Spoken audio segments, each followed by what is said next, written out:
Call of Duty Modern Warfare is so bad, people are calling it just a asset flip. Looking back, there were some signs that Call of Duty Modern Warfare 3 was never going to have a great launch. Back in February of 2022, Jason Schreier reported that Activision had delayed the next Call of Duty game, which left people optimistic. But then suddenly we learned that Activision would announce a Modern Warfare 3 that arrived this year. They essentially decided to forego plans to delay a mainline entry, and the end result is a product that feels woefully rushed. And this is something that PC gamers sensed back in August 7th, 2023, when they published an article titled Modern Warfare 3 coming just a year after Modern Warfare 2 has me worried it's going to be an awkward year for Call of Duty. PC gamers. How long has it been since it wasn't an awkward year for COD players? I mean, do you think Activision cares, honestly? They're just gonna put in a nice, spicy or Nicki Minaj skin, and there you go. There you go. All the money in the world has been made.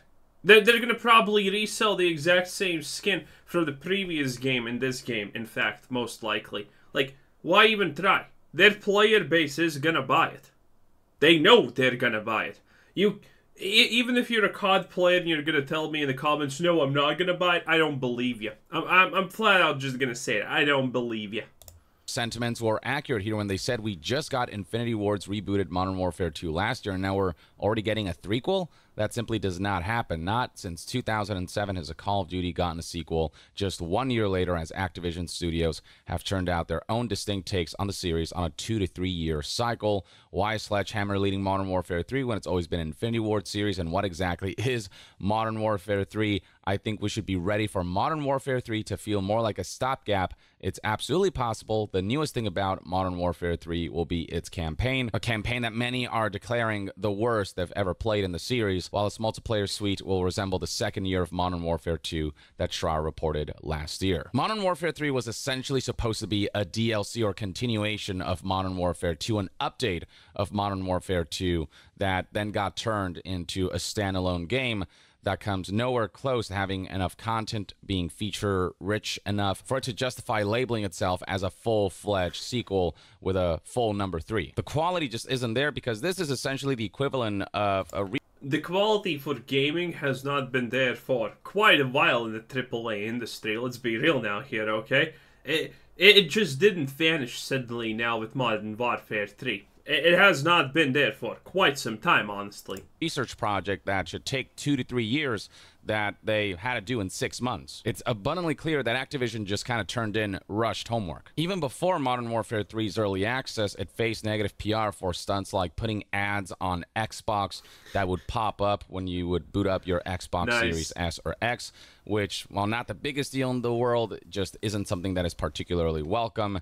And then beyond that, people learned that for some reason, playing Modern Warfare 3's campaign required you to insert Modern Warfare 2's PS4 disc due to a disc required error that would pop up. The developers did eventually get wind of this, and they said that you should stay. How bad in actuality this situation, by the way, is? There's a whole load of people who can't even play the campaign. They press play, it asks you to confirm or something, and then it just doesn't do anything. It's ridiculous. There's a higher chance you get this product some magically how removed without a refund than you actually get to play the campaign. It's just wow. And it's a 4-hour long campaign, which is shit, let's be real. Standby for updates. Eventually this was rectified with a patch, with a quick hot fix that did fix this issue, but the fact that Modern Warfare 2 disc requirements was a bug at all highlighted that this was indeed originally supposed to be a Modern Warfare 2 DLC that got turned into a standalone game. Layered on top of the fact that Modern Warfare 3's installation requires 213 gigabytes of storage space if you want all of its content installed, including the high-resolution textures. And then on PlayStation 5, as IGN showcases here, you're looking at an eye-watering 234.9 gigabytes of storage space that Modern Warfare 3 takes up. And here's a screenshot for proof. Modern Warfare 3 is so blatantly just a poor quality DLC for Modern Warfare 2 that it doesn't even have a platinum trophy for the game, as it's actually categorized as DLC for Modern Warfare 2, which is probably a metaphor for this entire endeavor. And then people began to get their hands on the campaign, and they discovered that it is the Wait, is this just Young, completely rehashing everything he said the last video about this thing? Is that it?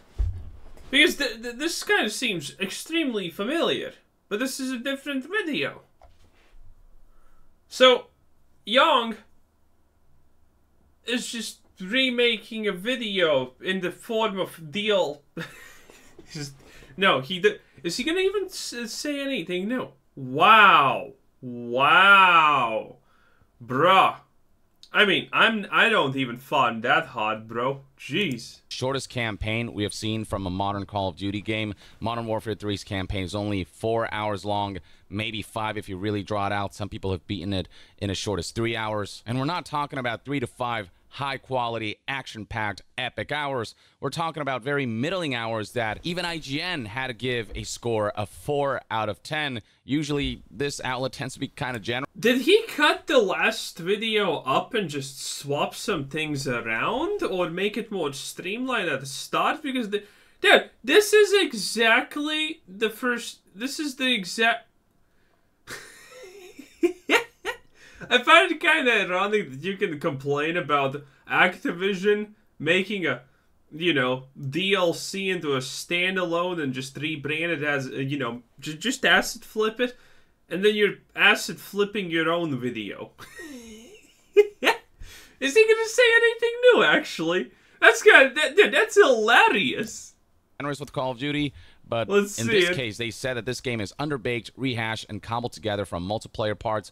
Modern Warfare 3 single-player campaign is everything Call of Duty story mode shouldn't be. Now, IGN's review I talked about in my previous video, but since then, new reviews have come out that all pretty much say the same thing. Here's GameSpot's review of Call of Duty Modern Warfare 3. Okay, I guess this is at least new. This campaign published on November 3rd, and scrolling down, you'll see that their score is not dissimilar to IGN's, giving it a score of 5 out of 10, a mediocre game by their standards. Positives being reintroducing Makarov evokes nostalgia. It's good to see Warzone's Verdansk again. A punchy shooting. Basically a few moments that fans will enjoy. And then, of course, the gameplay, the gunplay has always been something that Call of Duty has nailed down. But combat mechanics aren't enough on their own. It's the stuff around which... Everyone always says that COD is a good shooter. Is it? Is it, though? It's like a zoomer shooter, and that's pretty much it. You just jump, do some stupid shit, and there you go. 3 bullets to kill an enemy? What? Oh, fuck precision, dude, bro. Just spray and pray. That the combat mechanics are used that will ultimately make or break the game, and that's where this campaign suffers. The bad here is listed as pacing suffers from all the open combat missions. This was the big selling point of the campaign, and it's the thing that ultimately brought it down, because you can tell the open combat missions were woefully underdeveloped, and they needed way more time to flesh these out and to make these feel epic and on the scope that the developers likely wanted to make these. Not a lot of payoff to the story is another major criticism of this game, and this is pretty commonplace. Fans have been talking about how awful the narrative of this game is and have been lambasting it to hell and back. And then finally, the campaign doesn't do much worth seeing in its brief. That's kind of funny. Runtime of, again, 3 to 5 hours. Call of Duty campaigns have never been the longest. Is this gonna be worse than the Call of Duty with the cops and robbers, where it's like, okay, it's there's the cop side and then there's the not cop side? What was that Call of Duty called? They tend to be 6 to 8 hours, but the fact that somehow that bar could be lowered that much more, and despite the game being much shorter in length and yet the quality suffering so much, just makes this all the more insulting. Here's Video Game Chronicles' review of Call of Duty Modern Warfare 3's campaign, calling it a series low point. If we didn't already know that Call of Duty Modern Warfare 3 began life as a DLC offering to 2022's Modern Warfare 2, this year's single-player offering makes it glaringly obvious, says this review, and scrolling all the way down, you'll find a list of pros and cons. The only pro... Don't worry about it. You're gonna forget about the moment they offer you a Nicki Minaj skin for a discount.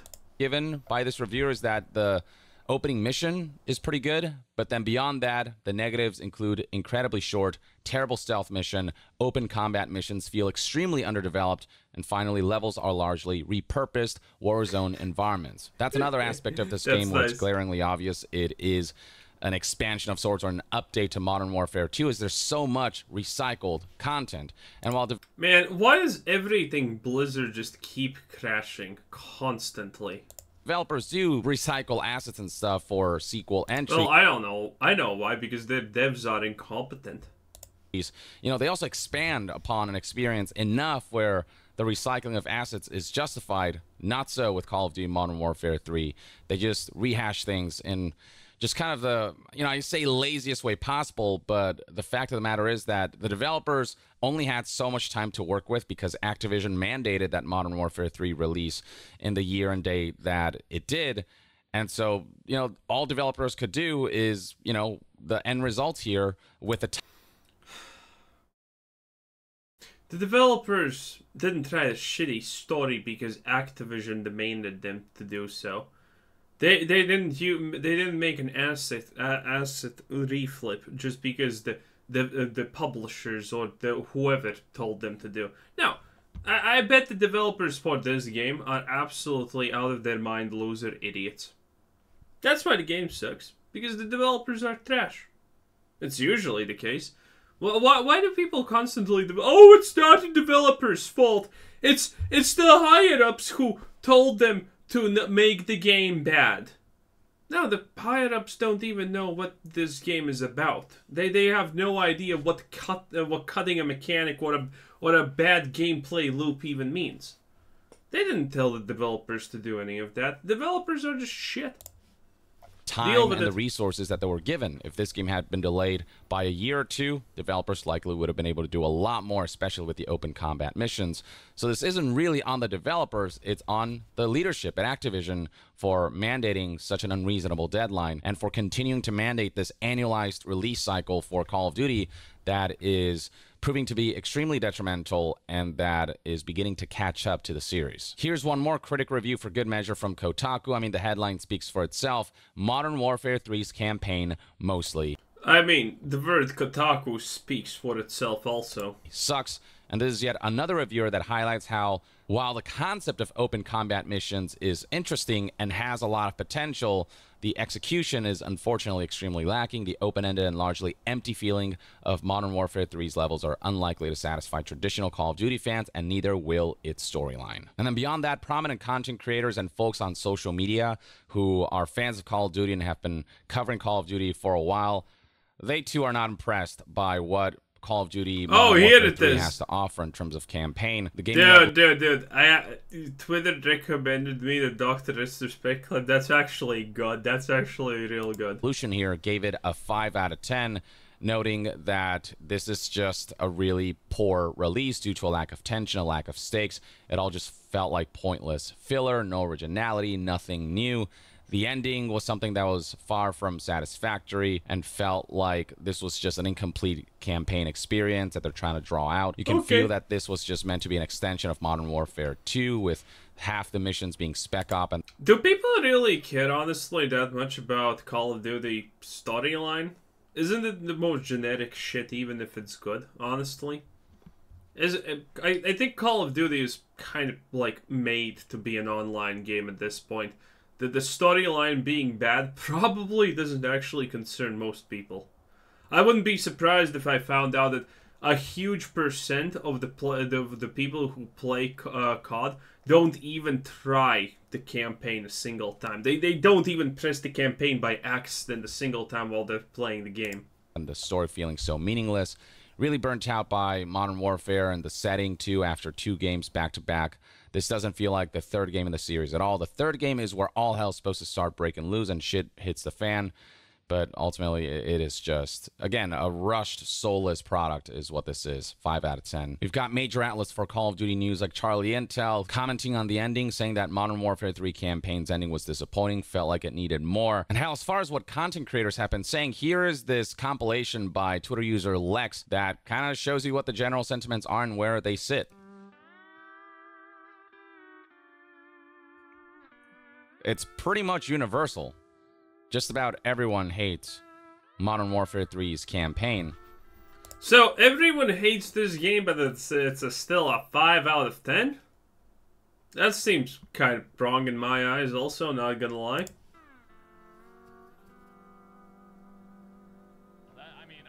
I'm not impressed. I hate to say it, but I am not impressed. Restart the game. It's just a matter of the product itself being lackluster on all fronts. I saw this. This is good. See, like that. Boom, Modern Warfare 3. Jumping now. Welcome. It's a matter of this being a game What was that though? that That is was far funny. from justifying its standalone release at a $70 Dude, look at that face though. He has seen some shit. full price point. And then beyond critics and content creators, you've got fans who also universally agree that this is the worst Modern Warfare campaign and the worst Call of Duty campaign we've seen in a very long time, if not the worst ever. And here's PC Gamer covering this. Okay, so can someone give me the rundown what the COD campaign is actually even about? Are you saving the president? Are you stopping terrorists from acquiring nukes or something? What is the campaign about even? Except shooting stuff, obviously. What is it about? I have no idea. With an article whose headline reads, Modern Warfare 3's rushed campaign isn't going over well with fans who pre-ordered. And this is a quote from one of the fans. This is hands down the worst Call of Duty campaign I've ever played. On Reddit, you can see that this game is getting memed to hell and back. It do be like that, says this user who posted the following meme of an unamused character, Ghost, stating me staring at the refund button after a couple campaign missions. Here's somebody else on the Modern Warfare 3 subreddit saying, what the F was this campaign? Probably No one of, spoilers. if not the worst in the series. These garbage open map missions are literally a middle finger to all fans of the series, and the ending, like WTF was that ending. There's a 2.5 hour long campaign. Maybe the ending is actually super complex and just completely floats above the heads of the average COD player. I'm joking, but that would be hilarious if the ending actually was deep. Pain at most if you don't die too often and watch all cutscenes / cinematics. And the thing that really burns is that the opening mission makes this campaign seem like it's headed in the right direction. I'm like 3 missions in and astounded how dumb this campaign is. I was super excited after the opening mission, but the rest feels like the laziest DLC bullshit ever. If all 3 to 4 hours of this campaign felt like how the opening mission felt, then maybe they could have kind of gotten away with it. See, stuff like this is why we need ChatGPT to replace writers. Remember the Hollywood strike? Yeah, the Actor Guild or whatever those losers were called. We didn't lose out on anything. I for one am looking forward to the day that the AI takes over writing for this garbage. Because I don't know, it's just the writing for the games gets worse and worse. It gets more shallow and it just gets less colorful. It's just overall bad. I'm looking forward to when ChatGPT can take over gaming. And honestly, we're not far. Go into ChatGPT and ask it to write an interesting Fallout 4 side quest. That interesting Fallout side quest is probably going to outdo most of the quests in the entire game, including the main storyline, honestly. We're almost there, thankfully. But it's just one good opening mission, and then the rest is just dull. And then right here we have the user who said that this is hands down the worst Call of Duty campaign they've ever played, blaming Warzone in particular because so many of the missions in the campaign essentially take Warzone maps and areas, recycle them, repurpose them for open combat missions. This user calls the open combat missions garbage, and just the lack of refinement, the lack of attention to detail, the lack of any sort of fleshing out, no AI comrades, no music. The emptiness of the open combat missions was prominently highlighted by critics, by content creators, and by if there's no combat or music, always remember that you can do the Bethesda excuse. We wanted to make it realistic. by fans and players alike. And I genuinely believe that it's not that open combat missions don't have potential, it's just when you don't give developers enough time to make a proper game out of these open combat missions, you get something as irredeemable as the Call of Duty Modern Warfare 3 campaign. People were not impressed by the story and the writing and what they did to certain characters, and the mission objectives many found to be boring. Missions such as Hack 4. Hey, at least there's no girl with a hook for her hand or whatever that was. Why are people expecting good from Call of Duty though in general, honestly? Like, why? Isn't that a complete fail idea to begin with? Or phones on the ground and exfiltrate. Almost like MMO fetch questy stuff that you wouldn't expect to see in an epic Call of Duty campaign. And there are some people on Reddit who are highlighting the fact that it's not necessarily Warzone or the mission structure or the concepts behind this game that are to blame, but it's just the fact that the game couldn't be fleshed out due to rush deadlines and a shift in business model, the fact that this is an annualized release cycle. Now, there's a lot of discussions around just how bad the Modern Warfare 3 campaign is, but surely the multiplayer experience at least will feel fleshed out then, right? Well, if the information from this PC Gamer report is anything to go by, I wouldn't hold my breath if I were you. Scrolling down, we have some bullet points as to what has been confirmed about the Call of Duty Modern Warfare 3 multiplayer experience. Much like the campaign, so much of the content is rehashed, and there's so little substance here. There's so little new stuff, and so little in the way of truly expanding on the experience to justify the sequel number, that it's hard to imagine that even the multiplayer experience won't see a similar kind of feedback as the campaign did. So here are some bullet points worth highlighting. Modern Warfare 3 carries over all guns and cosmetics from Modern Warfare 2. Now, that's nice when there's some kind of continuity of content, as long as... Oh, so you're not gonna have to rebuy your Nicki Minaj skin. Well, they're probably gonna find a way to remove it from you. The new game introduces a bunch of stuff on top of carrying over the previous stuff, but Modern Warfare 3 will only have remake maps from the 2009 Modern Warfare 2 at launch, a strange map pool, again, rehashed, recycled content with nothing new on offer. It's cool if there's old content in a new game, as long as the new game also has new content. There seems to be little of that in Modern Warfare 3's multiplayer experience. There's no dedicated co-op mode, but instead a Treyarch-developed Zombies mode that reuses the Warzone map, so even the Zombies mode feels rehashed on some level. Modern Warfare 3 is purchased and installed as if it's DLC for Modern Warfare 2, which is emblematic of exactly what this game actually is, despite it being advertised as a standalone, full-fledged, $70 full experience that nowhere near lives up to that price point. And then finally, you literally have to launch Modern Warfare 2, now called the Call of Duty HQ, to access Modern Warfare 3. For those who don't know, Call of Duty has its own unique launcher that just complicates everything. This PC Gamer article explains everything, titled Call of Duty's new stupid launcher is a data management nightmare, and it may get worse with Modern Warfare 3. Right here, all installs of Modern Warfare 3 will first require that you have another program installed, Call of Duty HQ. But of course, I mean, if they're gonna release a game every year, and then every 6 months, and then every 3 months, and then every month, and then every week, you probably need to have an actual launcher for that. Otherwise, it's gonna get... They're thinking about you with that launcher. They're really thinking ahead in the future that you're gonna need this at some point, okay? And then... And probably at some point they're going to say, well, you can't play the newest COD if you have not bought the two older CODs and plus the new Nicki Minaj skin. Oh, man. I would say that I'm sad, but I don't care, honestly. I don't care. It's like, okay, Blizzard does it again. Hoopty-doopty-whoopty-bloopty. Who honestly cares? Did you honestly expect COD to do great things? I mean, if you did, well, cheers for you being hopeful, I guess. But yeah, that's probably not happening, Chief. Anyway, this was Quizzer Said, and this was Young, yeah! Literally rehashing his other video. That's kind of hilarious, though. The absolute gall. Anyway, bye-bye.